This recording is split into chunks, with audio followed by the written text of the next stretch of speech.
The views expressed on this Turnbuckle Tabloid live stream or Turnbuckle Tabloid podcast episode do not reflect the views, thoughts, or opinions of the Rageworks brand, including the Rageworks Podcast Network, Rageworks content partners, advertisers, and affiliates.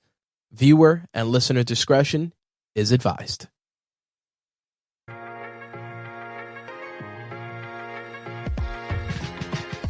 Hey, you.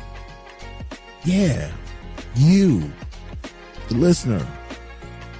In case you haven't heard, because I've been basically saying it for the past few weeks, we just started a new network. Yeah, New York Wrestle Media.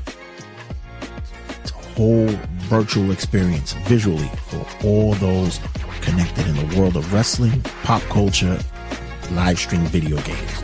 Oh, it's happening. And it's not only me doing it. Yeah. Got a few cohorts who jumped in the mix.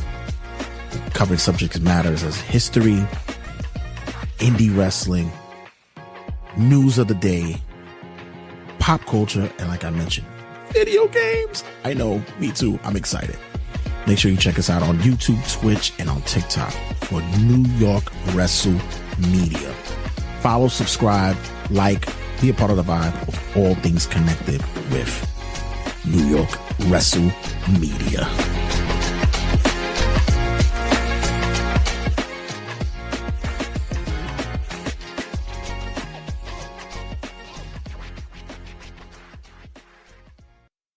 Five, 4, 3, 2, 1, 0. All engine running. Liftoff.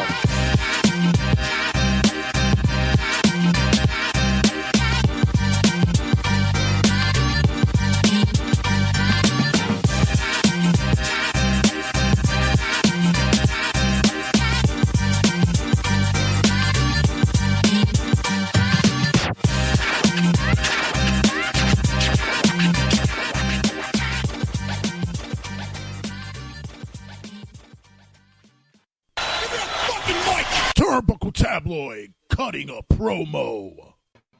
It's been a minute and now we're back again, ladies and gentlemen. Hello. Hello, my lovely people. It's been a long week for me. Since I work overnights, I get the time to sit there and change shifts, I like to educate and train people. So, let's just say it's just been messing with my sleep really, really badly. I don't know. Sometimes I fall asleep for 2 hours and I feel like I'm fresh as a daisy. And then I'll fall asleep for maybe 6 hours and I feel like I can do another 12. It's just a real painstaking thing. I bet. Mike, you've been busy lately, right? Yeah, my work schedule is about to start changing. It's overtime season. It's time for primary elections, so I'll be working 8 to 8 until beginning of June. So yikes! Ugh. I don't know how you could do it, bro. Like that whole thing. Think about it. When I started my job, the second week we was in, we started overtime, and that was for the fucking presidency. So I was pretty much thrown with the sharks right away. Mm-hmm. Yeah, good luck with that. Mm-hmm. I'm just looking forward to July because I'm on 3 weeks vacation, and I'm just waiting. I really am just waiting. It's needed. It very much been needed. Going anywhere? I will be going to Puerto Rico. Nice. I will be going for a week. I am taking super producer Sally for her graduation gift is to Puerto Rico. Beautiful. I do not know how I'm going to act because I have not been on a plane since I was 13 years old. So I do not know how it's going to be like. Yes. Really? Well, behave yourself because you do not want to be arrested by people on the plane. So I'm going to look for these days. I'm going to look for as any kind of relaxing supplements as possible to get me through it. So knock yourself out. Whatever you have to do. They serve drinks on the plane. That's the hope. That's what I'm hoping for. That's the issue. Okay. Well, that could be the issue, but oh my gosh! Let's cross our fingers with that. So, kicking off the live stream, we are doing some recaps and some predictions for tonight. Forgot that Battleground was on as well, going head to head with Double or Nothing. is that good for wrestling? I don't know. I guess If it you- depends if- on what you like to watch, right? If you have two TVs, good, I guess. Doesn't it like take away from like the fandom? Like, I mean, I don't know. I mean, I'll be watching me- Double or Nothing, so Right. you know. Well, Jay, let's be real here. One show will be lasting until midnight. The other one will be over by 10 o'clock. True. That is true. So When And the we other talk about the match card lineup, like NXT has 6, AEW has 10 so far. By And the the time other one- we're done, 10 I matches had so 8. far. Nine on the actual show, 1 on the buy-in. But by the time we're done, we'll have like 5 more matches added to the buy-in. I never count those matches. and I then always count just the main card. and I think the other one you could actually watch it on a playback anyway. It's much easier to watch it on playback. You'll just go back on Peacock and watch it when you want to. Yeah. All right. So kicking it off, going into recap, Saturday night's main event. My opinion, some hits, some misses, but we'll talk about it on the rundown. So, Mike, what we got so far when it came to? Oh, look at that there. I'm looking at you, sir. Cool. Why can't you guys do a good Saturday night's main event?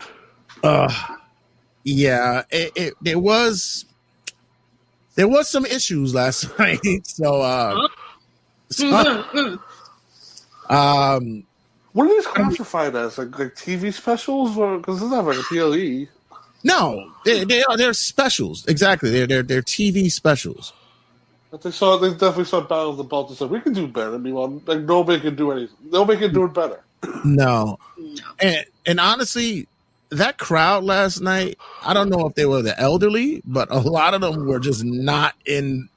It didn't seem like they were in excitement mode. What city were they in?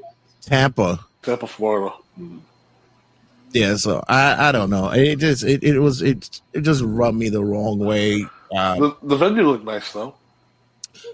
I guess. I mean, that's the only highlight. When I tuned in, I was like, oh, look, it's a good-looking venue. And then to me, they all look the same anyway. You just, they're just big, lots of seats, and they all look the same to me.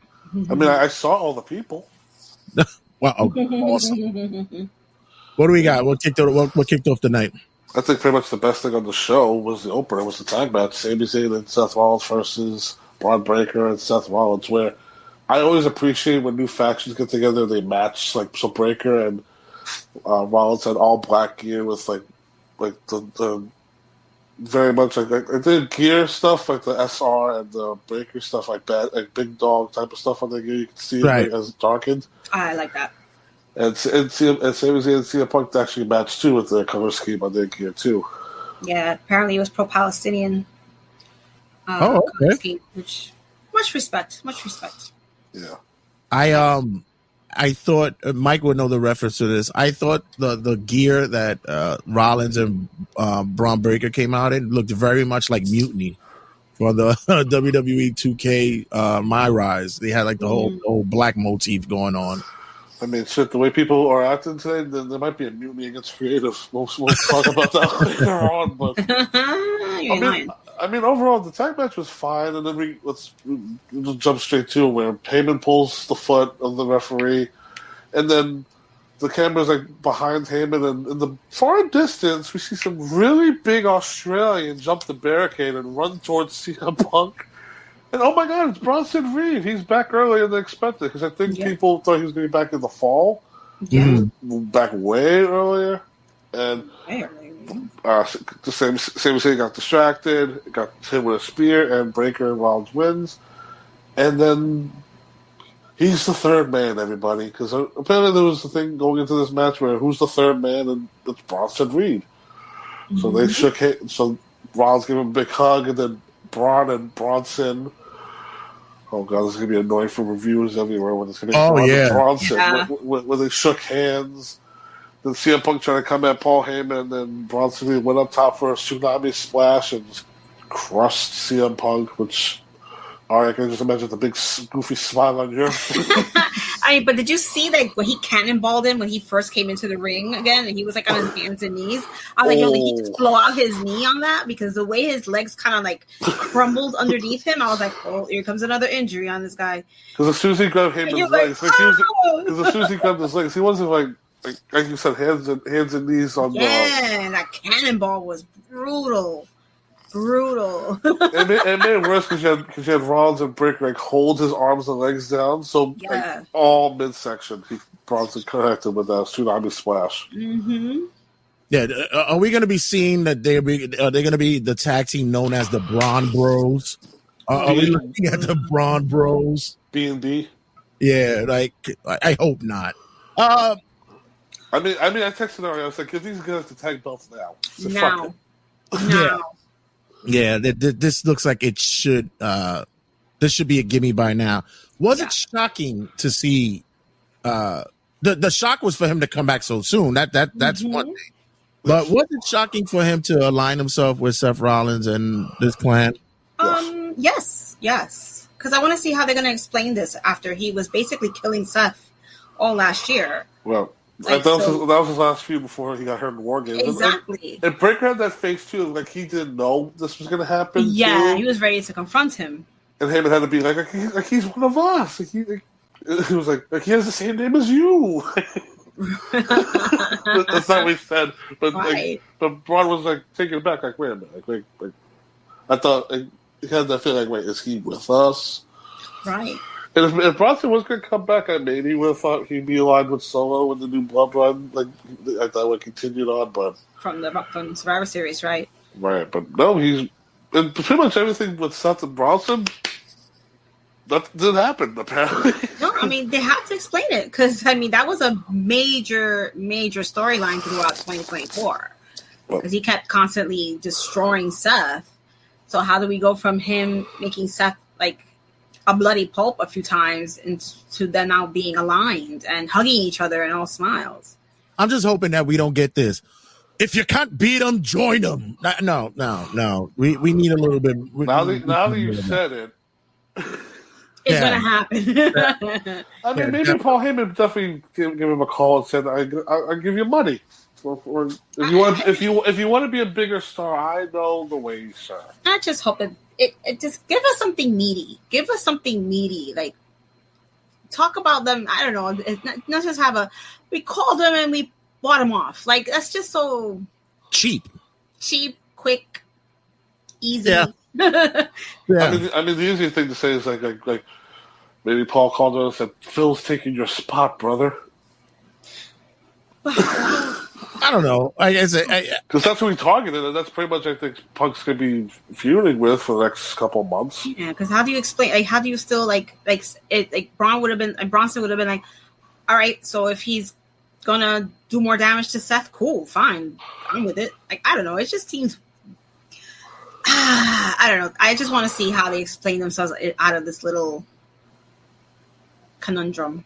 I was looking forward to more of it to be a tag team as opposed as a single. I would have liked them to have maybe recruit a tag team so that you could get everything across all your titles across the board. You'll get your mid-card title, you'll get your tag team title, and then eventually you'll get the main title. I was hoping that it would come into that, but like you guys said, just give them the damn championships already. It's already a gimme. It's kind of very much like Hurt Syndicate, right? When they came in, they were like, give them the belts. Mm-hmm. And they immediately did that. Yeah. We should immediately recognize that that's already, that, as the kids would say, that's mad OP right there. It's like, that's overpowering right there, that tag team right there. So. My face has turned into a logo. And it's, right? And then it's like, to me, they still feel very tweener. Like they're the fans love them. Fans still love them, so you could pair them off with any tag team, right? You could have them face, you could have them face the War Raiders. You could have them. What other tag teams are in? You got New Day, War Raiders. You got Judgment Day. Yeah, like they could face any of them and just destroy them, and people will love it, and they could still be heels and love it. Mm-hmm.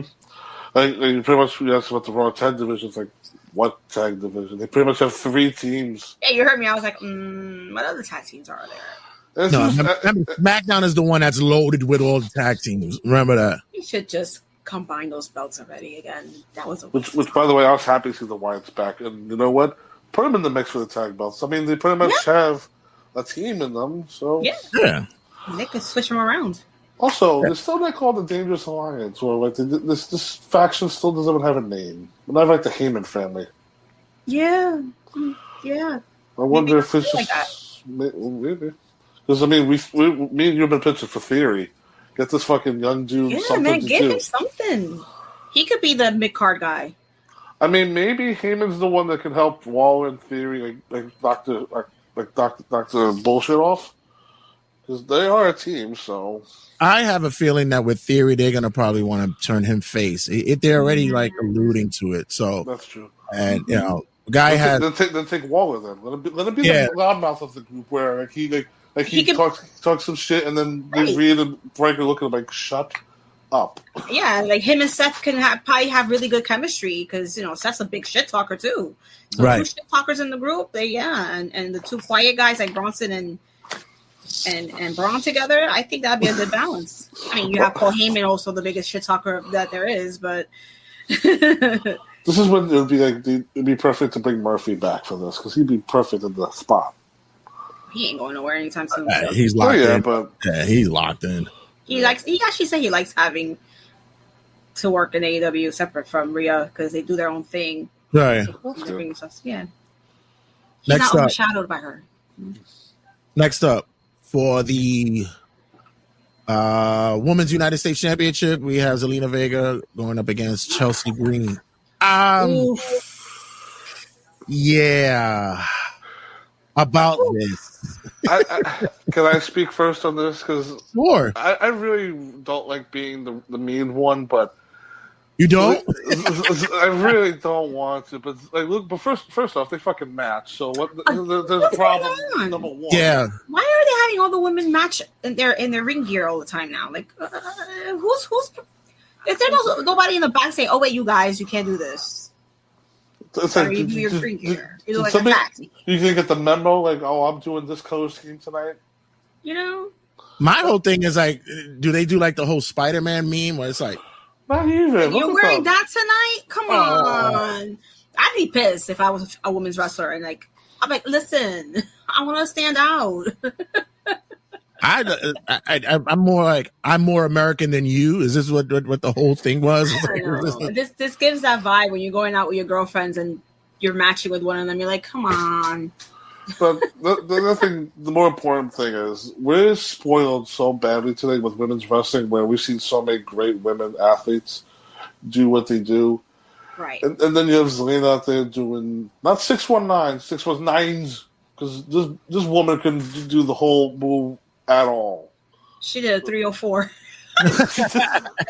It's like it's nice that you won the belt. You took your pictures. She did a 212. That's what the fuck she did. 718. She did the old school area code for the 32. She. I felt bad when I saw that. I was like, ooh, that was. They should have called it audibles. They switched the belt. But the only thing was the finish was the only good thing was the code right off the top, and that was the only good looking thing. Chelsea busted her nose for no reason. Oh, shoot! I know when she sat up. Oh, but that match was extremely underwhelming. Do you know how long that match was? Too long for me. 5 minutes and 10 seconons. All these matches were very short last night. Yeah, 10 seconds too long for my liking. The 10 seconds it took to set up that 619, right? Look, like you said, the best part of that match was the ending, and it sucks because like I love Chelsea. She just didn't have a great night last night. She tried to catch up. She tried, but I don't really think it was her. And no, not to take away anything from Zelina. She just was having an off night. Right. But it's just like when you see Julia, Steffi Faker, Jordan Grace, like all these great women's wrestlers, and they like Zelina's not on their level, unfortunately. She's still like ways beyond or way like not up to their level. Where it's like I'm waiting for Julia to take this belt away from her. Like, let's go now. Let's switch the belts. You had your little moments, Lena, where you got to bring the belt to where your father lies, which is a nice gesture. And the experiment is over. Yeah, we gave you your moment. Let's move on. Yeah. Is she in Money in the Bank? No. No, she got eliminated. Right. No. There's only one spot left for the women on SmackDown. It's Jade, Nia, and Naomi Phil on SmackDown. Yeah, like I said, it just it was what it was. 5 minutes, 10 seconds in, Zelina retains. Next up, which was weird because they did 2 commercials. Like they're leading up to it twice. Like John Cena R-Truth is next. Right? Commercial, come back. Here's the Legends. John Cena R-Truth is coming up next. Like something happened. I don't know. But they did prolong it for a tad. Which I was thinking, like, is something going on? Are we about to see an angle? But we saw John Cena versus Ron Cena next. Because, I mean, R-Truth came out as John Cena, music and all, entrance and all, it was gear cute. and all. It was cute. I mean, once R-Truth got in there, Cena blasted him. He did shoulder tackles. And then he had this moment where he was about to clock him with the belt, and then John Cena was like, "Oh no, like it's my friend R-Truth. I'm not going to do that." But gives the referee the belt, and not even 5 seconds later, a swift kick in the dick. AA 1, 2, 3. It's over. And horrible match. And this John Cena heel turn, this definitely needed him to beat the shit out of R-Truth for fun, but no, he just grabbed the belt and walked away. Well, he did him in the face with the belt, but that was all it. How long was this match? Like 3 minutes? Ran 4 minutes and 25 seconds. I mean, really, like I really expected a little more out of this match, you know. And when he got the pin so fast, I said, "You got to be kidding me! Like, come on." Yeah, I didn't expect really much. I'm honestly believing that the real thing that's happening here with Cena is he's really going to sell the douchebaggery shit as opposed to just going full on heel. That's the thing that's really like pissing me off about this. Yeah. We'll wait till we get into what he's doing next. That's later on, but we'll get into that later. But I mean, also, let's be honest here. Did we honestly think we're going to get a competitive match between Cena and R-Truth? No. Where R-Truth for the past decade has been a goofball? Well, can we at least get 10 minutes out of this? It's a world title match. Right. Well, thank God it wasn't a title match. It was not a title. It wasn't a title match? It was non-title? Oh, even worse. Why are you going to waste a title match on R-Truth? Well, first of all, we barely get to see Cena in the first place defending the belt. Make him defend the damn belt. Yeah, but at least give it a reason. He's got, 20 more freaking appearances to go? Come on. 23, yeah. I mean, he's going to be on SmackDown next week, but we never know what he's going to talk about. But what a waste of a waste of time period for both of them, if that was the case. Listen, regardless of what you think, and even the fact of you're saying waste a title match on R-Truth, remember, R-Truth is the most decorated WWE champion of all time. Remember, he's won the 24/7 belt like 49 times. So let's be clear. This is a Hall of Famer in the making here. Come on. You know, like, Ron's a talented guy. He really is. Yeah. They could have put a decent 10-minute match instead of him basically getting squashed. Yeah. But just unfortunately, the way Truth's been booked, like, people are not going to... Let me ask you, if the belt was on the line, did you honestly think he would win the fucking thing? He would have win it, but either way, at least give the illusion that he had a chance. I always say that. Give the illusion. Did we share in a group chat the story that another podcast had was having R-Truth win the title, get a feel good moment for like a week, and then Cena takes it back? It's like Cena can get number 18, right, and make sure he distanced himself from Flair. That would have been hilarious. But did you hear now that AEW is now claiming that Ric Flair is a 21-time champion? That number is all over the place. I mean, I thought it was 23, but if you want to say 21, go for 21. Go for it, right? Just fuck it. It's a median right there, you know? and Jerry Lawler sitting on the side going, "What? My title don't count? Hello?" My 100 and something titles don't count. Your record is more horrible. We don't want to acknowledge a damn thing with you, Sherry. But we'll take the alcoholic, though. All right. Cena gets the win here at 425, which leads us up to the steel cage match with Damian Priest going head-to-head with Drew McIntyre. Drew's injury, I really didn't expect much, honestly, with him being hurt still from Backlash, which was 2 weeks ago. Right. Him hitting his head off the fucking concrete floor. Yeah. And now with him taking time off. I mean, Damian Priest needed this. This was the obvious win. It's just underwhelming the way it happened. And you gotta love Jesse Ventura on commentary. He goes, you win by leaving through the damn door. You don't go over the top. Well, what was it that he said? He said, would you like the limo driver to come pull you open the door? No, I agree. I really expected a little more climactic ending, like climbing over the top rope. Or I thought he was going to go back in the ring when he looked back and beat the shit out of him a little bit more and then leave the ring. That would have made it a little more... It just felt very like, okay, I'm done. I'm out of here. I'm going home. Do the choke slam off the top rope. Something. At least make it more clear that Drew's going to be more off. I mean, they did the concerto spot just to clarify that like you're gone for a couple of months.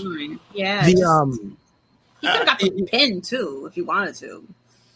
The build-up was more bigger than the match itself. You know, especially the night before on SmackDown, they were all over each other. I'm gonna put you in the hospital tomorrow night, but tonight I want my pound of flesh. I was like, okay, like I was like, right. I was excited for this, and especially with a steel cage match, it's like, yeah, you want. There's a reason for this to happen. Also, Saturday night's main event, you can't pull out the blue cage. The classic. Well, like if you're gonna go old school, go old school. That is true, right? I mean, shit. But I was very surprised. I'm sorry, I was very surprised they used the one of the women referees inside the cage. Right. I'm not surprised by that. I heard it was a real pain in the ass to fucking put together that blue cage. That's why they shied away from it. But they could have made a new one that's easier to put together because the ring is way bigger now than it was 34 years ago. You want to learn something recently about the blue cage? Is that you remember the Punjabi prison structure? Mm-hmm. That the inner cage is the blue cage, just covered in bamboo. Right. So imagine hitting that stupid thing with blue bars that hurt like hell and fucking real bamboo. Yeah, that was the jungle gym cage. Right. The Jumanji escape cage. That's what they had swings on the fucking outside. You could swing from one part to the cage. That's one of those matches that we hope never to return, bro. I hope never to see that ever again. Yeah. So Damian Priest wins here. He's not going to Money in the Bank anyway. So what does he do now? That's a good question. U.S. title still? I personally would love to see him get into a feud with Aleister Black. Because first of all, get Aleister away from the Miz, please. Right. I think we might have seen something yesterday on SmackDown that pretty much Nakamura might start something. Right. I think we saw something there. I wouldn't mind that either. Right. Damian, yes, should be in the mix for the U.S. title. I think him and Jacob has some unfinished business still there. Absolutely. I think that works there. Or possibly maybe him dancing with JC Mateo. What the fuck? Come on. I mean, I like Jeff Cobb, but when they go face to face or face to nuts, it's going to look awkward. I'm going to go mute. For like 1 second. All right. Ask for a call. Okay. So, yeah, I think from here on out, Damian now has to forge ahead, and we have to find out now that his dance with McIntyre is put off for a little bit, where he goes. And still mid-card run. Maybe we see him have a 1-to-1 match with Cena. I doubt it. Don't think that although he is highly praised by the bigwigs in the back, I don't see him getting that shot this year. I don't see it happening. But hopefully we keep him in the mix because he is still very much over. Right. I mean, it'd be like I think the idea with him going to SmackDown was the best idea. Could get him away from the Judgment Day, let him prove he could do everything on his own. And like I think he could be the future of SmackDown if that's what they want. But Right. with him, like he's not like so he wins. He gets his big win with Drew. Like you said, a match with Cena might be like a Saturday Night's Main Event type of thing, though, because I don't see SummerSlam or Survivor Series. And like, I think about it, like we only have a couple months with Cena. I mean, it's definitely a long shot if you want to say Damian Priest earns a WWE Championship match against them, but Right. it just feels like United States mid card until I feel like Damian Priest is not going to get anything big until next year, which is the sad part. Hopefully they just at least keep him busy and keep him healthy so that he doesn't have too much to deal with. And finally, excuse me? No, I'm just gonna say, like, and you hear, like, I don't know if you have seen, like, in the news, like, how backstage is very happy with Damian's performances. Yeah. So let's see what happens. And it's funny when he talks and he puts the Spanglish involved and he throws it in and out. I always feel like that's for me. So I understand what the hell you're like. Yeah, I got you, bro. It's like, I feel you, dude. That's exactly how we get it. Like when we want to get angry. Oh yeah, you know what, cabrón? Go over there. It's like just go over there. I feel like they definitely want to give him like the Undertaker, like the new SmackDown leader type of role. Where like he wants to be like the leader at that type of thing. But I mean, there's a bunch of people you can work with on this roster. Yeah. But, I mean, I don't think they did. I hope they don't do a draft. Just do the window period thing where people come over. Because I mean, like I said, apparently, like the draft is not going to happen as they say until around SummerSlam. So they've made no mention of it. Yeah. It's always a stupid idea though, but. I mean, he's definitely. I would say keep him on SmackDown. There's no point in switching him back over to Raw. It'll be worthless. Yeah. Yeah, I feel the same way. It's he's as long as they don't get like the whole Teddy Long thing and everybody has to fight. You're gonna go 1-on-1. The priest against the priest with the Damien. Then finally, we closing out the night with the main event. The main event we had for the World Heavyweight Championship. Both these guys barely are breaking 225, honestly. It's like heavyweight. I mean, okay, come on. We had Logan Paul coming in, challenging Jey Uso for the championship. You guys' thoughts?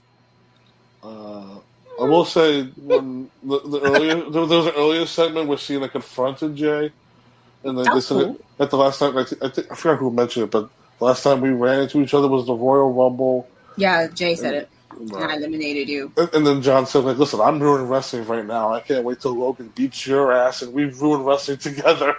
But I was like, that was one of those like statements where it's like when I heard it, it was like a little chuckle, but there was also like, oh, like, it gave me a chill. It's like, oh, dreadful. But this is one of those things where I'm going to say, it was like, why does Jey have better chemistry with Logan than Gunther? It was better than I thought. Better expectations were higher. I would think because Logan and Jey have a very similar style in the ring, similar size, whereas Gunther is just very like plotting in the ring, chop, suplex, chop. Wow. Where these two guys can mix it up a little bit and move faster in the ring together and do, spots that neither one that Gunther could ever do with anybody. So. And mind you, I was going into this thinking, wait, why is the winner of this going to challenge, will face Gunther the night after Money in the Bank? But then at the end, I was like, oh, I get it. Yeah. I'm glad that Jey found a way to change up his outfit a little bit. I mean, he stopped wearing blue. He had black and gold on. Yeah, he changed up a little bit. I mean, a little white. I mean, Logan's wearing his usual yellow and black. Yeah. Representing Cleveland so well with the Pittsburgh colors. I mean, fuck it. The thing that annoys me more is that they announce him from Puerto Rico. Oh, God. Sickening. It boils me. I think the way they say it too is like more like raised in Cleveland, but like living in or residing in Puerto Rico. It's ridiculous. Just a, colonizer. Because you look at him and you're like, yeah, Puerto Rico. Okay. Fucking yeah, right. colonizer. He just screamed Puerto Rico, right? He's probably one of those people complaining about the coquis making too much noise. Oh. Oh. Yeah, you like that one, huh, Jay? The one thing I'm looking forward to hearing when I get to the island, and then you got people who's like, "You think you could turn the noise down on Can that? we spray them to death so they can shut up? Can you do something about that? The fuck off, fucking assholes." So the match itself was. Mike's like, "What are they talking about?" I was about to be like, well, so if anybody thought Logan was going to win, they actually bet wrong because Jey Uso did retain here, but then John Cena reared his balding.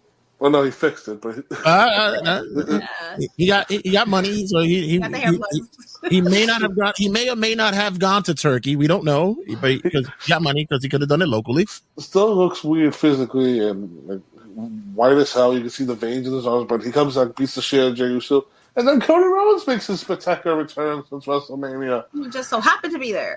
Yeah, and he said this is so he beat Cena and Logan run off.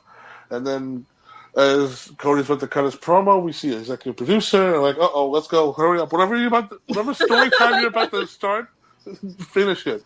And pretty much he said, "Listen, Cena, you got yourself a partner. I got myself a partner. I'll see you on Money in the Bank. Bye." And the show's over. Oh, okay. Why? Why are we doing that? Why? Does Cena and Logan actually like each other? I mean. Listen, people said they can't wait for the press conference though when like Jay and Cody get drunk again or the last time. That's all people. That was cute. But, is it about time that we said that? Because we said it about Tony Khan. Tony Khan had his 3-year window of booking excellent storylines, angles to get us to where we wanted to. Then after that, some may say that it's got a little bit flat. Can we now say the same for Triple H and his crew over here? Like, what are we doing? Yes. I mean, I've been saying it for a while now. Oh, just waiting for everybody to catch up with me. I think it's just definitely like since February, it's been very noticeable. Because also, can we put some issues with The Rock too? Can we blame The Rock a little bit too? Because somebody also said too, like not for nothing, with The Rock is the old regime is coming from Vince's storytelling. That's where he gets his booking from. I don't even want to blame The Rock at this point because I've heard that they didn't want him around after that. That they didn't want him around. So how is that his fault? Yeah, but that's a Hunter TKO decision to not have him come back. But that's a problem now, don't you think? Like with Triple H and The Rock, like booking philosophy, they're clashing. I mean, if The Rock goes on social media one more time and says, "I want Cody to turn heel," somebody just disable his fucking social media. I agree with him. I want Cody to turn heel already. If you can't do that and have Cena turn heel at the same time, it's like everybody can't be a heel. How was that? He wanted Cody to turn heel. He didn't want John to turn heel. That was Triple H's idea.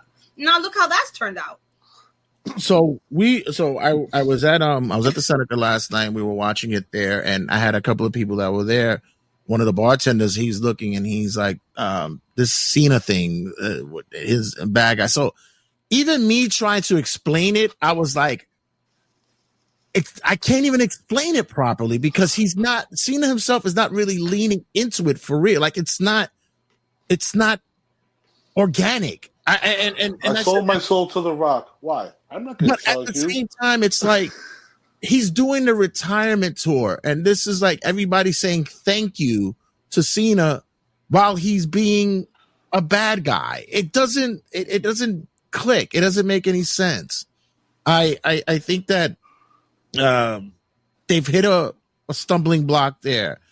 The opportunity to make stars is there in their palm of their hands, and they're still relying on celebrity bullshit. And this is just what's bothering me.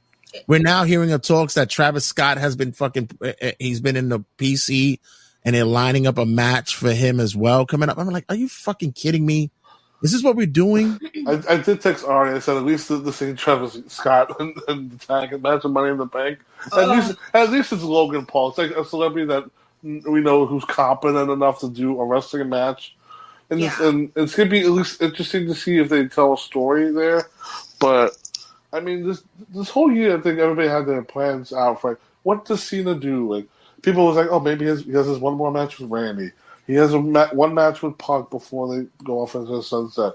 Maybe AJ Styles, because by December, Cody will get this belt back. And then it's like plans will resume with Cody as the face of the company. I don't know. I think they should have just went with Cody turning Homelander and keeping John as face so that John could have had his fanfare. He could have still wrestled other faces for, like he still could have had the match with Randy as a legacy match. Yeah, still have his matches with faces as a, this is my tribute. I'm passing this on to you, even though I'm going to beat you. But yeah, they should have went with the Cody turning heel idea. They dropped having Cena as a heel did have potential in the beginning, but they have dropped the ball so badly with it by cutting out elements that were introduced, and then it never happened. I would have had. Well, there's two things to think. I'm sorry, I just want to say, but there's two factors for the Cena thing. It's like you can either blame the company or you can blame John Cena. You can blame Cena for hear me out. For the company, it's for their booking, but for Cena, it's also like he's limited on dates. He's not going to be here every week, so he has to capitalize. Okay, when he's here, what is he going to do? And I don't know if they're going to tell him to cut. Like, this is what you say. But, right. but like, I mean, like the first 3 weeks he came out, that was pretty much all him. And then we didn't see him till Mania, and then now we have this where I do like the fact where he tells the ring announcer, like, no, better introduction, let's go, come on, you know the deal. Like, I do appreciate that. But then it's also like the substance for what he's going to say. It's good. It's all on him. Because, I mean, he's been here for 25 years, and you're not going to start writing promos for him, but maybe... I mean, I'm sure they give him guidance, like, listen, go in this direction, and he's probably like, man, I don't want to do this shit. let me go, like, I tell you as a fat kid in the front row, because I will feel like... I know, it's a cheap heat. I would have done it, especially when, and I probably mentioned this before, I would have done it the way we could have had, because he was already starting to get booed during his run. We'd have had Cody tease that he was leaning to the heel turn, leading up to Mania. And I felt like there was a little bit of that going on. Right. And then at Mania is when we got the Cena heel turn, and that's when it popped off. That would have been not the shit that we got at Mania, that fucking finish. I would have preferred it to had gone that way, that you would have walked out of Mania going, holy shit, not only did John Cena get the 17th title, he's a fucking bad guy now. Like, that would have been a bittersweet ending. He went back on his laurels. The hustle, loyalty, respect. But all the pomp and circumstance that he had with his so-called heelish promos would have started from then and there. But this is what we're getting now. So it's unfortunate. But that's going to wrap up our portion of Saturday night's main event recap.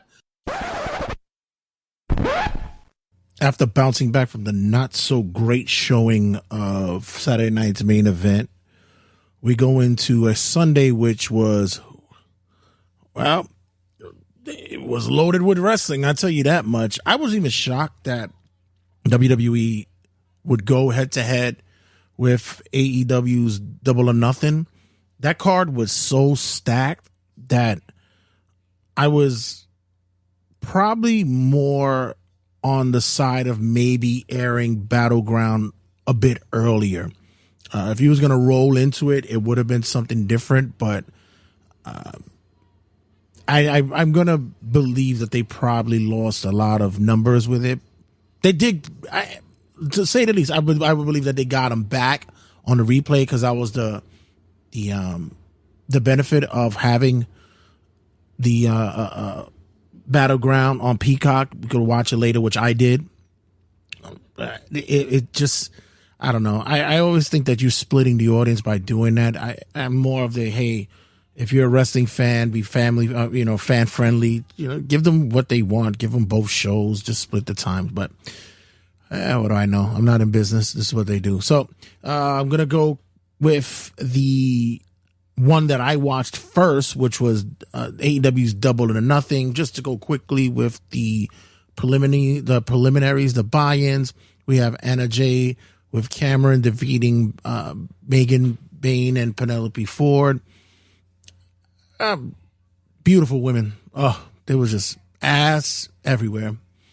Did I even care about the match? I really didn't. Didn't really give two hoots about it. But this one went in at 12:40, and that was a hell of a 12:40 for me. Anna Jay and Harley Cameron get the win here. The one thing I can say is that I do appreciate the fact that the women here are at least looking like tag teams. And also I think they are going to express more of an emphasis on getting women's tag team on TV and possibly get a title for them for AEW. So that's not a bad thing. Next up, we get Bandito, AR Fox, and Los Tenos de Aire, Hologram and Commander. They defeated RPG Vice and Crew by pinfall. 8-man tag.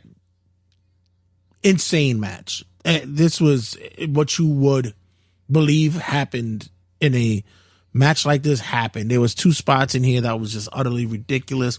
You had the tandem 450s, and it was just a great fun start for the night.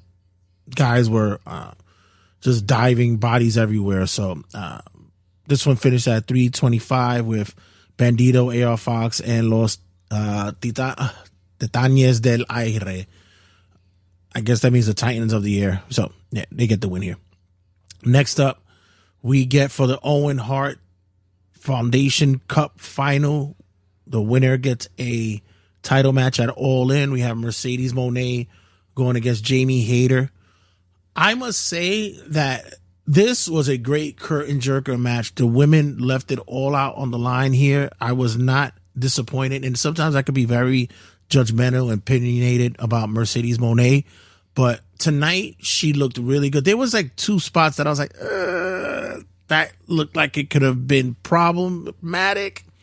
And for some reason, her splashes and her Meteora, especially her Meteora, is just looking dangerous. I don't know. It doesn't even look like dangerous as in like you're selling it well. It just looks dangerous. She doesn't do it as well as she used to. Other than that, Jamie Hayter looked amazing here. There was a lot of close calls. There was false finishes here that made sense.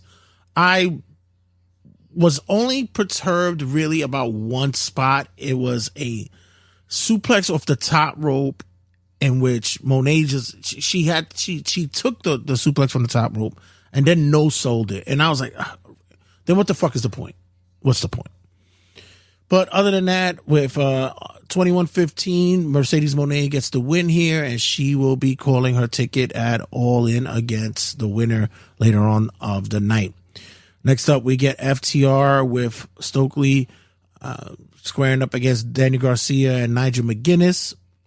Matt Menard was in that corner as well. Not a bad match. Thought it was a nice return for Nigel McGuinness. We saw his classic wrestling prowess, his style. I was very happy to see that, for his age, because he and I are the same age, and he didn't miss a step. He looks really good. I just thought the FTR's gear, the red and that black lettering was awful. Like, it just didn't look, but the red was nice, but the FTR, FTR gets the win here with 22-30. No one got hurt here, as in like it was no harm, no foul.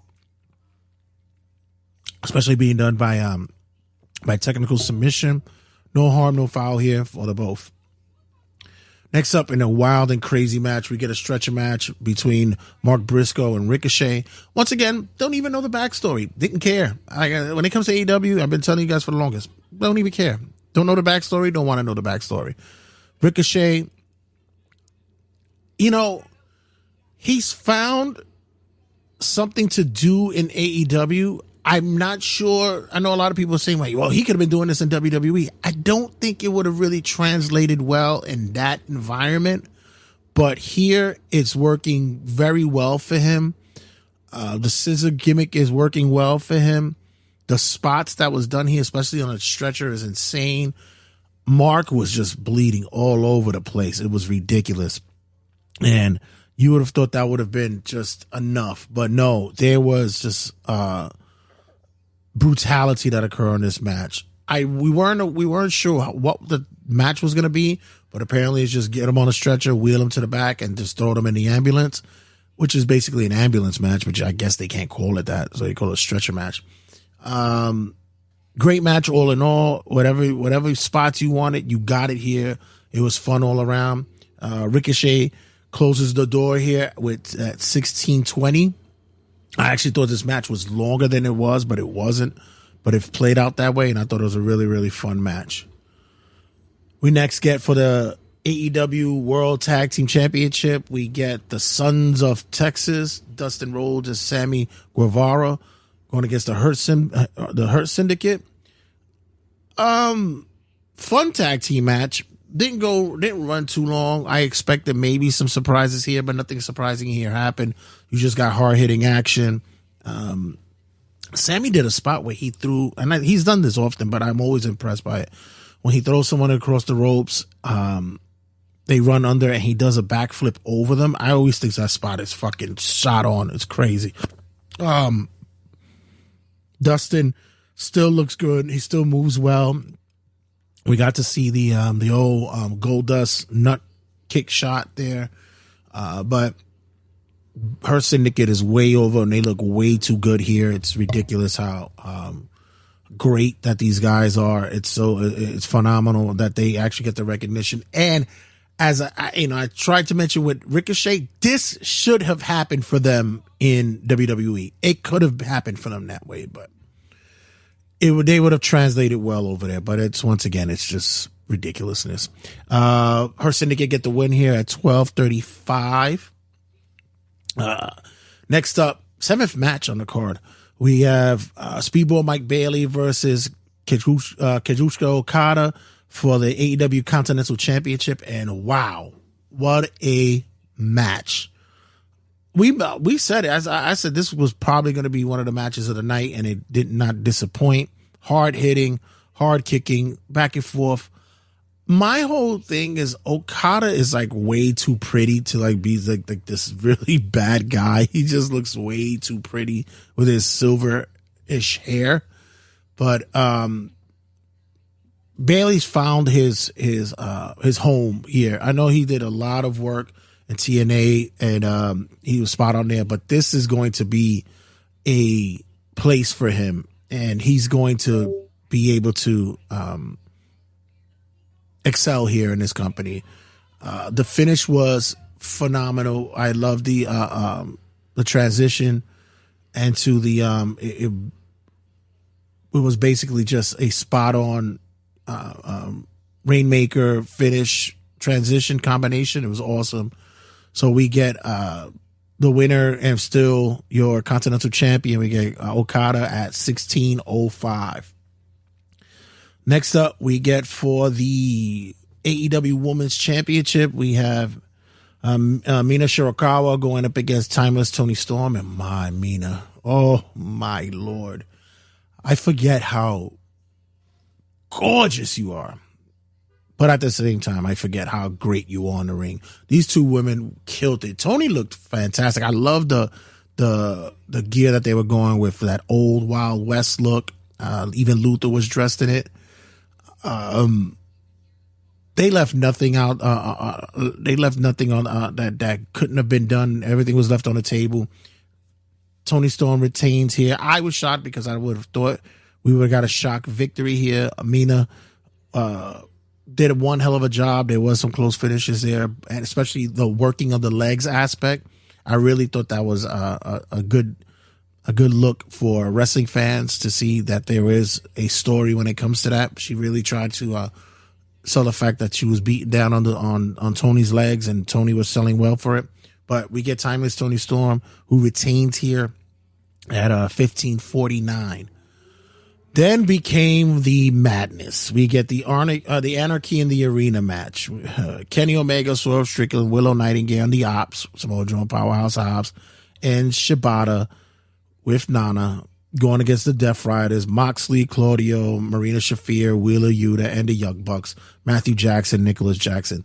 The founders of AEW, look, when you want to be douchey, you're going to be douchey. And sure enough, you became douchey looking, and that's exactly what happened. This was chaos all over the place. The one spot that I was really like, because I get kind of creeped out about stuff like that, was the Willow Nightingale getting locked up in the turnbuckle post with a chain and lock by her ear. I do remember that this occurred with Jeff Hardy at one time, or he was being held with pliers or something like that through that hold, something. But yeah, even that was like, that freaked me out. This match was everywhere. When Joe popped up on Claudio and they were going to town, it was to show love to the man, JR. God bless. Hope you're doing well. Hope everything is progressing for you. It was a slobber knocker, ladies and gentlemen. This was Gabe Kidd pops up. He intervenes. We get a spot where Hook returns, hits, makes a shot with a golf club. Joe was inviting him into the ring. Let's go. He doesn't look as though they are on the same page with the ops. Why does this always happen? They just got together. Like, come on, man. Like, chill out. Powerhouse Hobbs looks like a fucking star in this match. The guy is huge. It's just remarkable how fucking menacing this young man is. Also, who was a star here looking great was Swerve Strickland with the Predator look. Guy was taking fucking a staple gun to the tongue. Guys, this is some weird shit. But everybody else was taking him to the nuts. That was the other thing. That's kind of outrageous. Other than that, we had a pop-up with Gabe Kidd. I think everybody knew that was coming. But the one thing that shocked everybody was Mark Briscoe popping out of nowhere and helping to assist the ops and Kenny Omega and such with the dastardly deeds of the Death Riders. He returned during this match, still bloodied, still looking like he went through a war. It was great. I thought Nicholas Jackson took a hell of a spot on the stage area. I thought he was concussed himself. Goes to find out that many of these guys are actually banged up and they're going to take a couple of weeks off. That's what they say. I doubt it. But a lot of them are going to be out of commission. But we have the winners, Omega and their crew, at 35-10. I thought this would have been a match that closed the show, but it didn't. Next up, we get a trios match. We get the Callis family with Kenosuke Takeshita, with Kyle Fletcher and Josh Alexander going against the Paragon, Adam Cole, Kyle O'Reilly, and Roderick Strong. To me, this was like I thought this was going to be a squash match. Honestly, the Callis family looks way OP. They look like overpowered in this match, and it didn't disappoint that way. I don't know. There's the Paragon. Just when you look at them in comparison to what these guys with the Callis family look like, you're too small, dudes. Like, it just looks too small. Callis family get the win here at 12:50, and it was just like, to me, it was just overpowering. And finally, for the Owen Hart Foundation Cup Tournament final, we get for the AEW World Championship match at All In. We had Will Ospreay versus Hangman Page in a hell of a main event. I wouldn't have been mad if this and the Anarchy of the Arena match swapped. I think it would still have kept the same momentum. But both these guys were through and through it was a battle of what could have been technique, technical, aerial, striking. It all mixed together. I know Hangman had a brief stint of, not figuring out what we were going to do with him, what was going to happen with him. after his title run, but it looks like he's hit his stride here. He's back. He's ready to go. And Ospreay just got the short end of the stick in this match. I don't see it hurting him. I think there's something big for him coming down the line. Of course, he's going to be the flag bearer for this company from here on out. I don't see him going anywhere else. I think he'll make a fine leader for this company, this organization. But once again, Ospreay falls short. Hangman gets the win here at 36-56. My all in all thoughts of Double or Nothing. Like I told you guys, story wise, I don't. Nothing makes sense to me. But matches wise, to me, I thought these matches were great. I had a fun time watching them. Like I said, it's one of those where, just like a video game, sometimes you could just pick up and play. Like if you're playing Guitar Hero, you could just pick up and play, whatever, you want to do with it. You just pick up and play. I think with AEW, when it comes match wise, that's what you're getting. So, I give it, a big thumbs up, both these, for this night. I thought it was really, really good for Double or Nothing. And it seems as though that the fans believe so as well, because I think they're going to, feel as though that AEW might be on a comeback here. On the same night, I watched afterwards, we got the WWE Battleground, and the one thing I could say is Mike Santana on NXT. It's bound to happen, right? I'm just saying. I'll express my thoughts later about that. But congratulations to him, though. Shout out to him. He put in a lot of work for that. So starting off the night, we had for the NXT Women's North American Championship, we had Kalani Jordan versus Sol Ruka. I hadn't seen Sol Ruka wrestle in quite some time. Watching this match, I thought that she's still working with the wrestling aspect of it, but it wasn't as spotty as it was early on. I know the athlete, the gymnast in her is everywhere. It's out there. You're going to see it. And she's gifted. Her cartwheel, back handspring outside the ring is flawless. It looks amazing.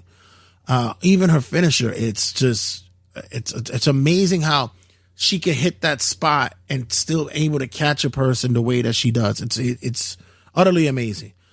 Kehlani Jordan here, she looks as good as she's always looked. No negative outlook here. We have Sol Ruka retaining at 12:59, almost 13 minutes here, retaining her NXT Women's North American Championship. We had Hank and Tank versus with Josh Briggs versus the Culling, Brooks Jensen, Nico Vance, and Sean Spears. 6-man tab, 9 minutes and 26 seconds. Honestly, it was just what you expect. Nothing really stood out to me here. I just was like, it's just big guys going at it, whatever. Nothing really stood out for me, except for, I believe it was Josh Briggs, who did a swanton off the top rope. I thought that was pretty much amazing. I thought that was a beautiful big man move for him.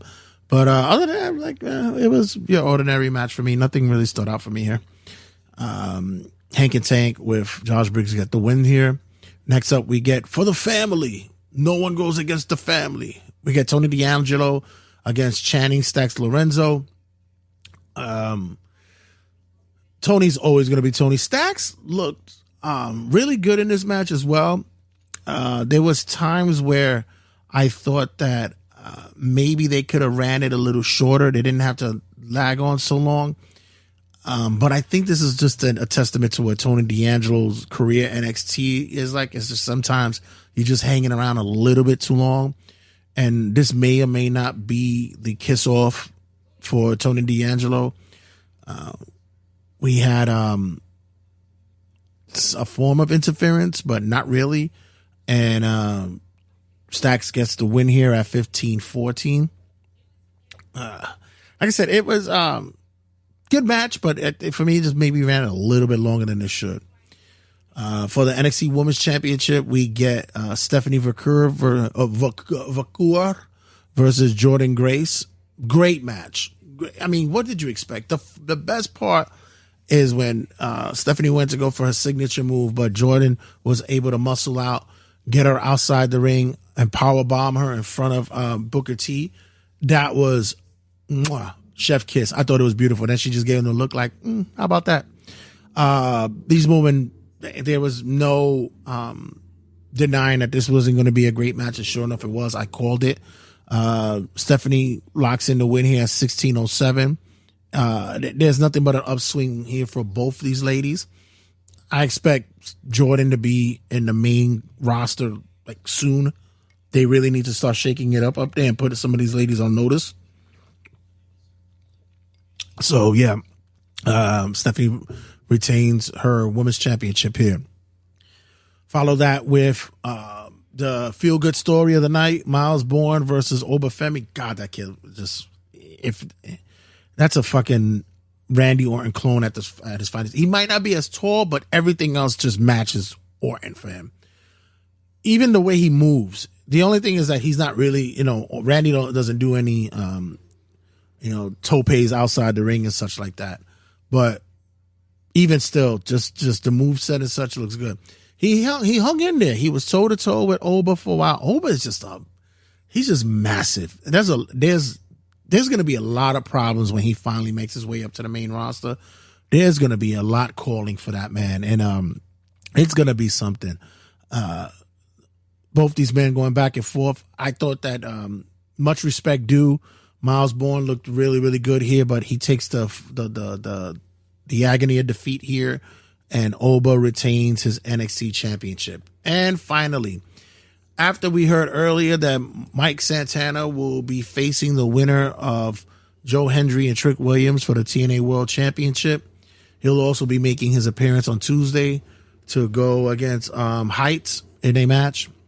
We have a shocking turning events that occurred on this night. Both men laid it all on the line. You could see, I love the whole Trick Williams paying homage to Booker T thing, as he's the mentor in some ways. And this played out beautifully during the match. Joe Hendry he's just a star. And, it helps that he can wrestle as well.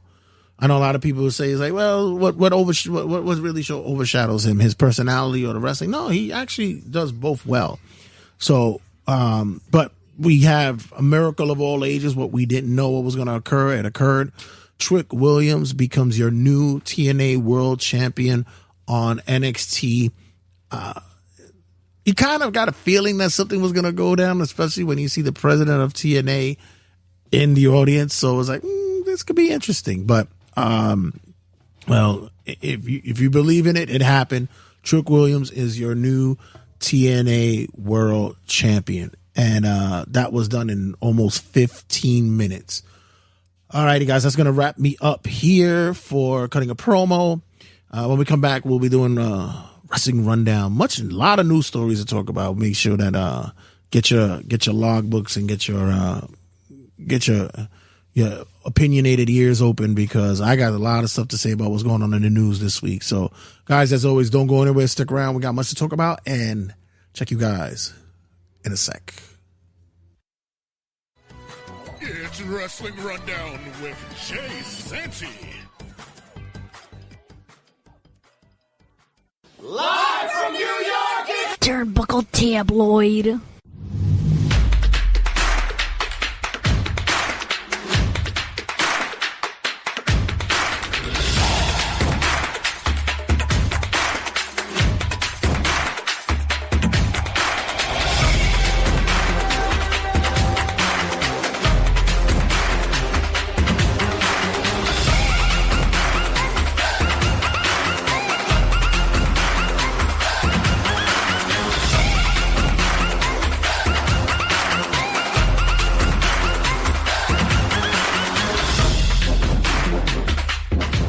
I'm getting older.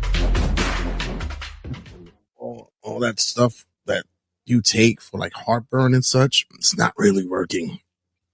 and it sucks because I enjoy eating spicy foods.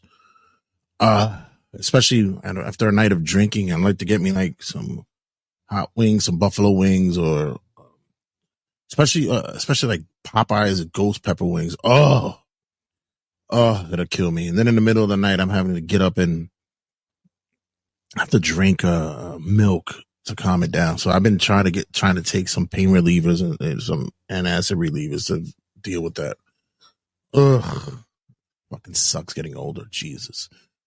But as always, I am the Norm McDonald of this section, and you're listening to Weekend Updates, Wrestling Rundown. Kicking it off, Wrestling Rundown this week, we have, did you guys hear the story about Eric Bischoff that explains how the reason why Hogan was acting so oddly, especially when it came to discussing his thoughts about race and the derogatory terms he used for black people. His reasoning for that was because of the medication he was taking. Right. Yeah, because who hasn't had a moment in time where we're taking BP medications and all of a sudden, hey, I gotta throw out some anti-Semitic stuff. We've all been there, right? I mean, come on. You guys are being a little bit too hard on Hogan. You take an antidepressant and all of a sudden you're like, F the Jews or whatever. It's just, come on. Let's take it light on Hogan, right? Let's be for real, guys. Come on. Bischoff, I know that's your boy, but really you got to stop that.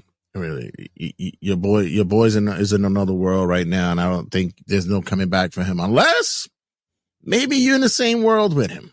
I can't say that you are, can't say that you're not, but it's well, you'll figure out. I mean, honestly, because of medications, you got to be fucking shitting me, right? Next up, congratulations to The Miz. It seems as though that he got his call and will be hosting another version of American Gladiators. How many times have we done this already? Like, this is like maybe the third iteration of this. Maybe.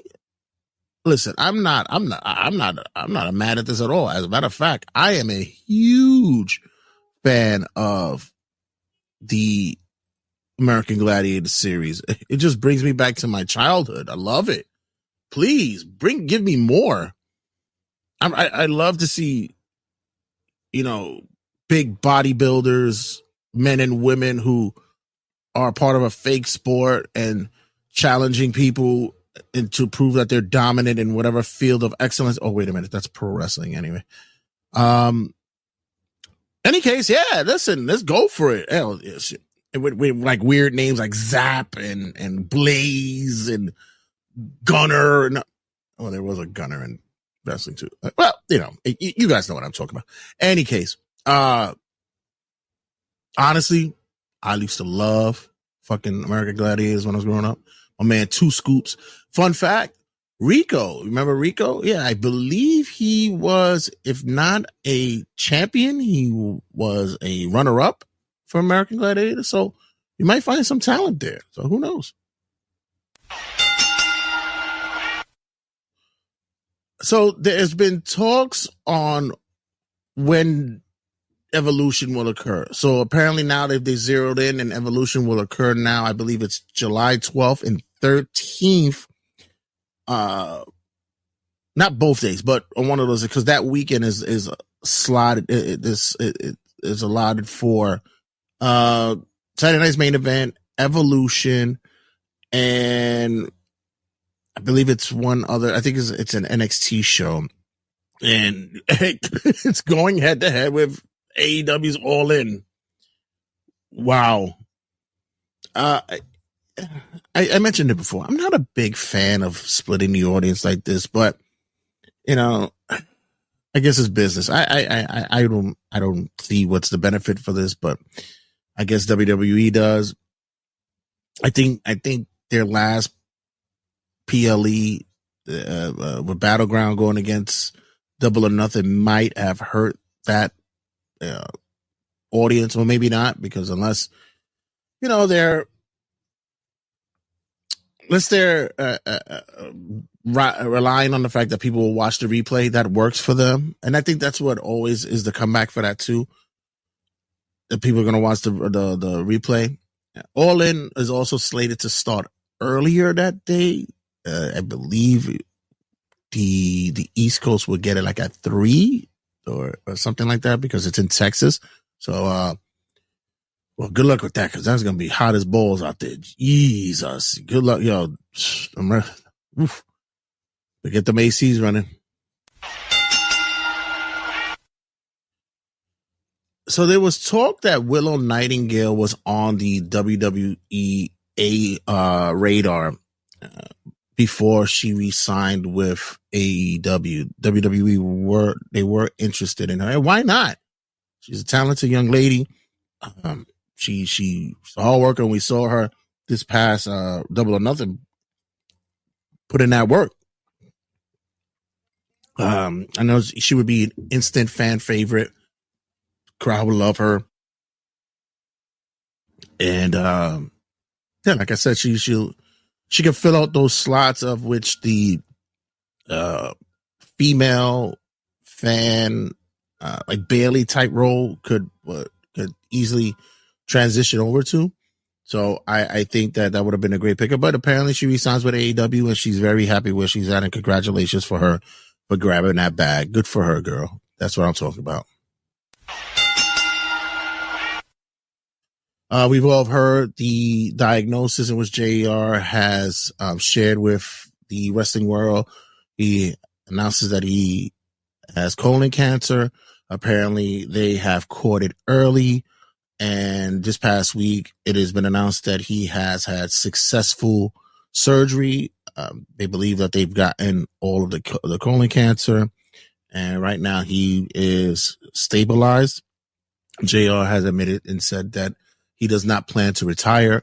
In fact, that he's looking forward to doing commentary for AEW's All In. So much blessings to him, and make sure that he stays on top of his doctor's appointments, because it's very, very important to make sure that we are in remission, but we also don't want to see any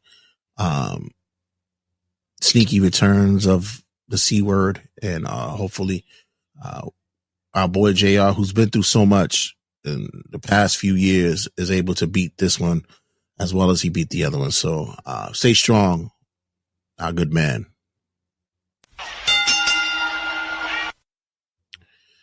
So apparently the WWE draft has been moved to SummerSlam season. I don't understand why. I guess because they're trying to tie up some loose ends when it comes to storylines. I really believe that if you're going to do the draft, do it right. Let's do it after Mania season. That's supposed to be the end of your season. You're supposed to tie up your loose ends after backdraft. But apparently, they feel as though that, yeah, we still have more storyline to go. I don't know. I just would prefer to have it at an earlier date, but let's see how it ties closely to SummerSlam and what occurs then.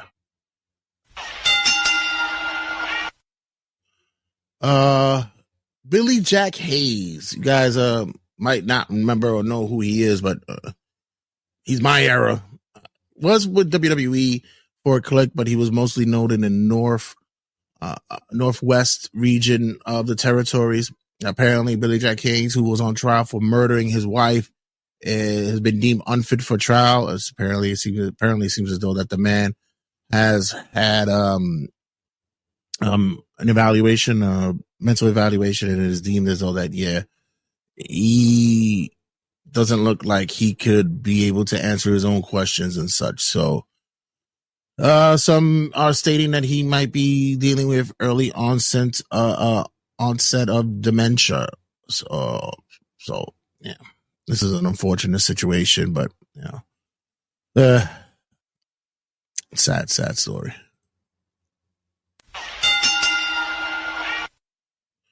Well. The $1 Million Man is not really the $1 Million Man. Well, apparently his kids aren't $1 Million Men. Ted DiBiase Jr., one third of the former faction known as Legacy, is looking at 45 years in jail for fraud. He and other individuals were involved in a welfare scamming process down in their home state, and litigation. So I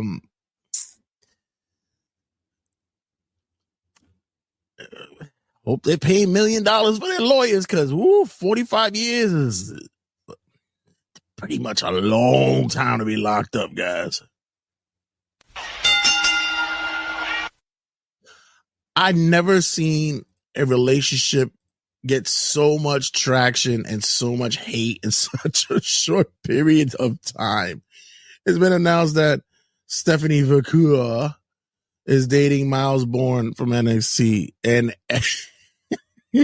the wrestling universe lost their shit. Like, really? Like, if you had a shot, guys, like, honestly, you didn't have a shot. But apparently, yeah. They're like, it was vicious. People just can't be. I'm more upset that he's drinking a White Claw. That's the thing. Is that a White Claw, or is like some kind of spritzer? Gross. That's more disgusting to me more than anything. But yeah, congratulations on the young, newly anointed relationship of these two. But man, the backlash was ridiculous. I was like, woof.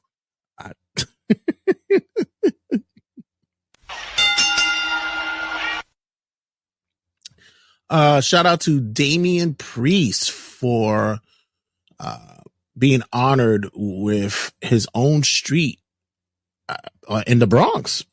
Congratulations to him. Where exactly is that in the Bronx? I have to find out. I should have done better research on that, but where exactly in the Bronx is that?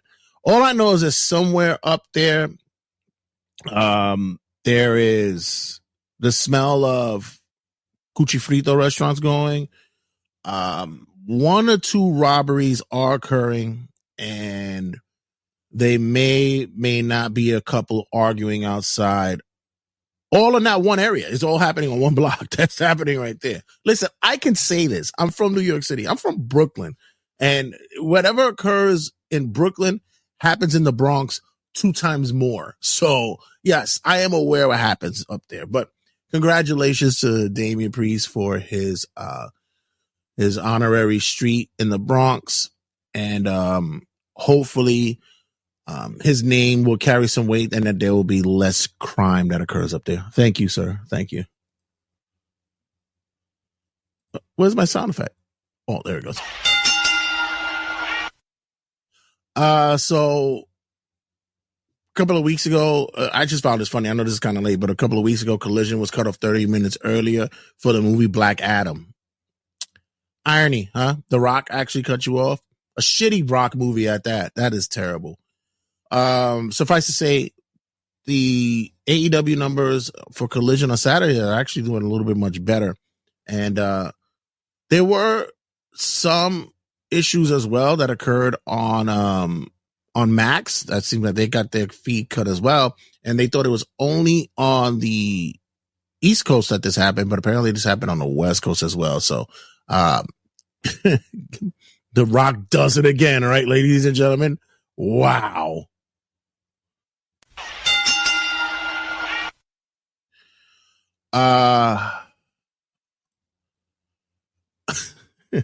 Natalia.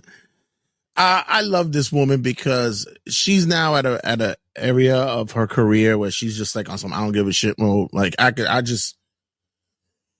whatever, bro. Like I'm going to anywhere I want. I'm gonna beat up on a fan. Whoever talks shit, I'm gonna jump up on him. Even if it's a plant, the plant looked like they were scared shitless and looked like she was ready to handle business. NWA welcomed Natalia for a match, and yeah, someone else got welcomed for a match as well, a fan in ringside.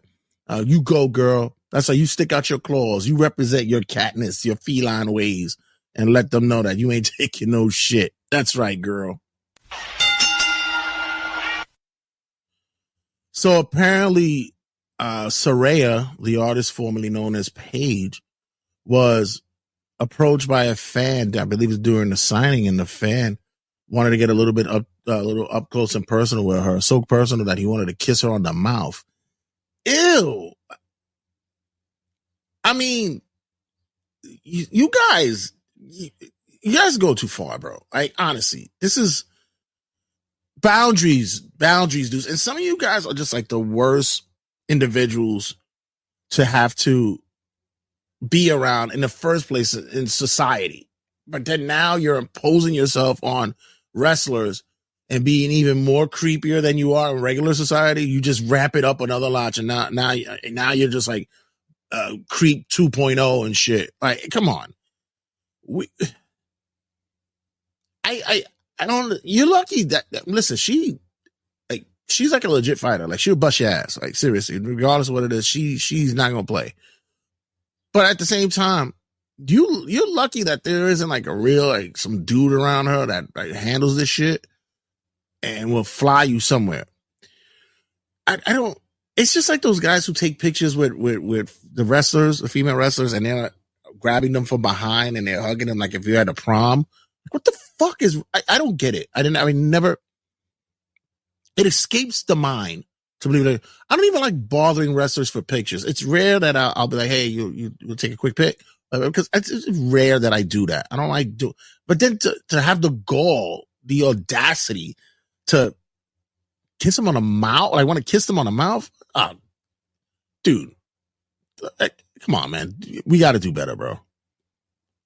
Honestly. Yeah, but we're not, though. We'll be fooling.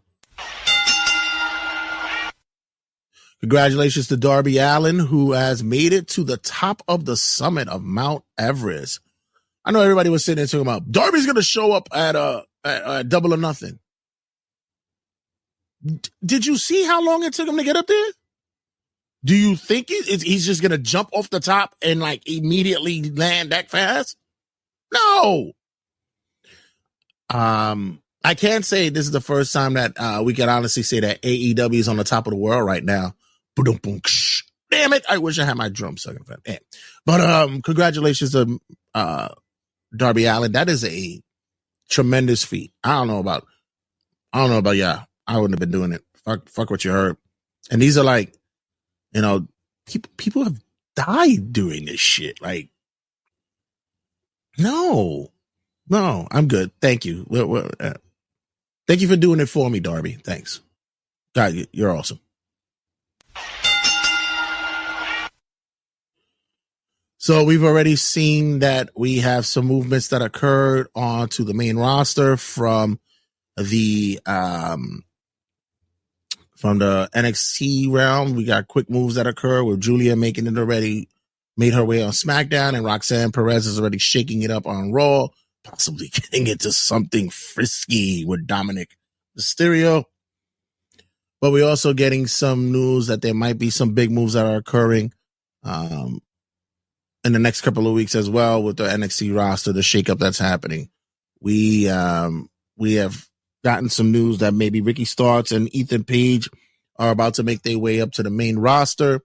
Looks like there's some talks also after what occurred this past week on NXT that Stephanie Vacour will be making her way up as well.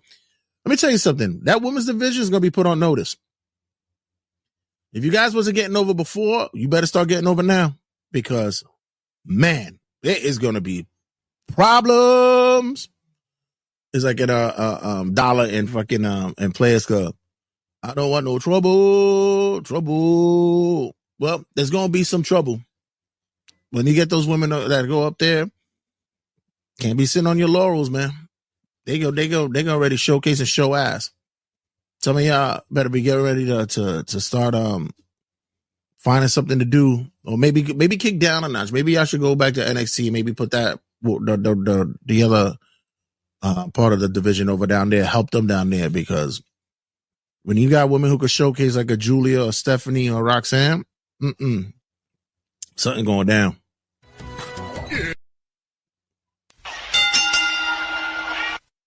Yeeks. Next up. God, there's always injury this past week on Raw. Honestly, for the longest time, I've been watching her do that move, that drop kick move, and I'm like, that doesn't look good. That looks like that could end badly. Some are saying that maybe Kairi Sane maybe didn't take the kick properly, but I'm like, yeah, I don't know about all that, dog. That was not a good look at all. I'm just, I'm hoping for a speedy recovery, but yeah, I think she needs to take that move and retire it. It needs to go to, yeah, just don't even use it at all. I mean, honestly, it just the way she lands, she lands awkwardly on that anyway. I don't know how she was able to do it for this long, but yeah, speedy recovery for her, and hopefully she's able to muscle through and make it through out of there. Yikes. Ugh.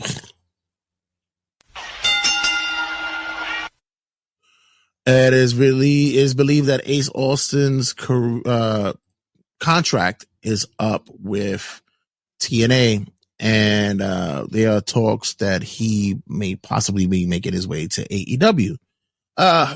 Terrible thing, especially what occurred with ABC with Chris Bay and his injury. Thankfully, he is making a road to recover, and he's doing much better. But it's still a long road for him. But as for Ace Austin, now as a singles, unfortunately, we're gonna see how this works out for him. Very talented kid. I've seen him a few times at HOG and other spots, and the kid actually is a great work. And he has the look and the appeal, and I know he'll be able to step into some wrestling rings and impress people outside of TNA. So good luck to him, and who knows, with things that are happening in wrestling this day and age, we never know where these guys are gonna pop up. And I'm saying that because I'm going, speaking of which, so JC Jane just recently won an NXT Women's title. Santana appears on NXT and wins a match on NXT. And Trick Williams wins the TNA World title. Either we are in the fifth phase of wrestling multiverse, like in the MCU, are we stepping into that, or we're entering the third ring of wrestling hell? What the hell is going on here? Things that you thought you would never occur and never see is happening in wrestling. Worlds Collide is about to happen soon. We're seeing big matchups there with WWE, AAA, and TNA being a part of it as well. Yeah. Someone woke up and said, hey, in the world of WWE, and it was like, listen, guys, you might want to consider doing some business with other places, because it kind of works. People like dream matches. So I don't know. I'm nervous, but at the same time, I'm excited. I guess that's what it probably feels like when you're walking through hell. Like you're about to enter the doorway. Like you get nervous and you're like, this might be fun. No, it's not going to be fun. It's not. But yeah, going to be interesting. Santana and NXT. Okay, all right.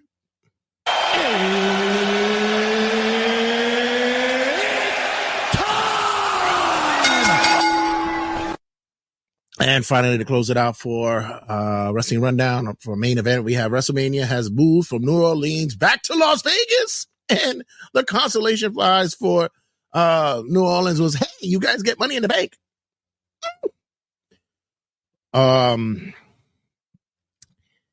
people are upset about this, especially those who already booked ahead of time and they already had gotten their packages done, in which they will get their hotels and they'll get their tickets and they get their expos and whatever it is that they're doing over there in New Orleans.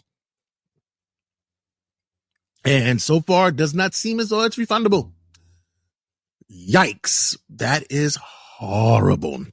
As of this date, I did not see of anyone getting any refunds yet, but I believe they will. Either that or they'll just be like, hey, we can always carry it over and take it to Vegas, right?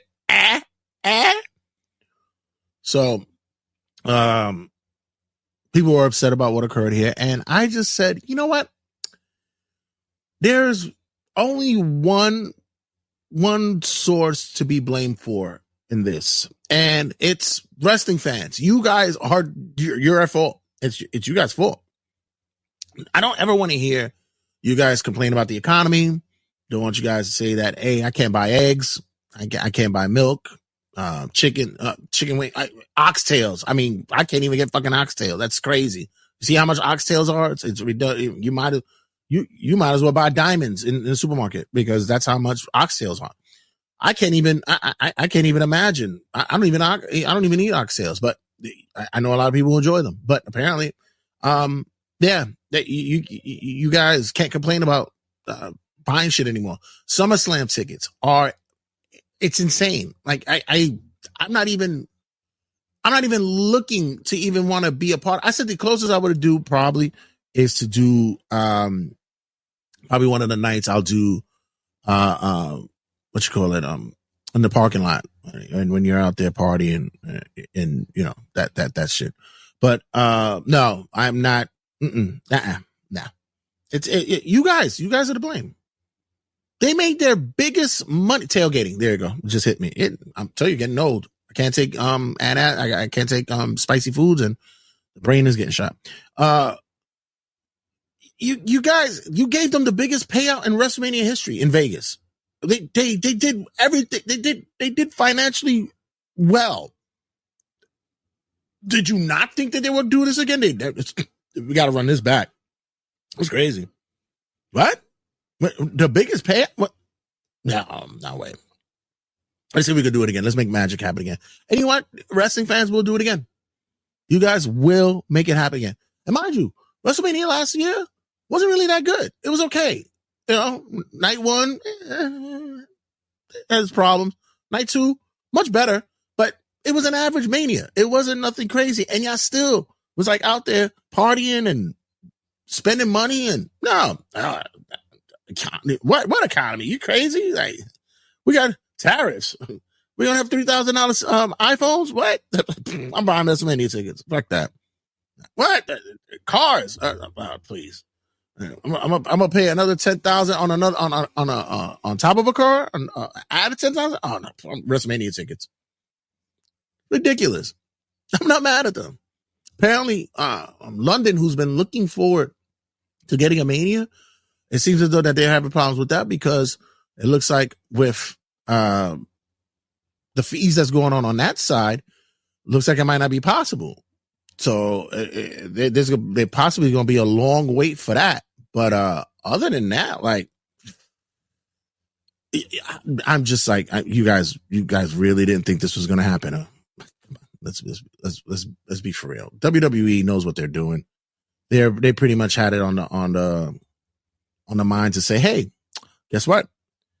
You guys spent money, and we're going to make y'all spend money again. And sure enough, they are. But, yep. And on that note, thank you guys for being a part of this week's episode of Wrestling Rundown. That's like and subscribe. You see, this is what happens when you're doing too much stuff at one time. Like and subscribe on all social media outlets. Make sure you check us out on all of the podcasting outlets as well. This episode will also be on the podcast, so make sure you get it there because we have other stuff on there too. We have my review of what occurred on Double or Nothing and on Battleground, as well as what occurred on Saturday night's main event, and much, much more. So, guys, thank you for being a part of this week's episode, and please Also check out our peoples at New York WrestleMania. New York WrestleMania is where everything is popping. Doing our things over there as well. Making sure that all our people are showing love, history and headlocks, third announcers table, press save with Santi, underneath the ring apron, and much, much more. Yeah, I appreciate all you guys are showing on. Like and subscribe. Let's get these numbers up. We're gonna get monetized, and we can't do that without your help. Yeah, it'd be great if you did that. So guys, I'm out of here. And yeah, as always, check you guys in a sec. 2, 1, 0. All engine running. Liftoff.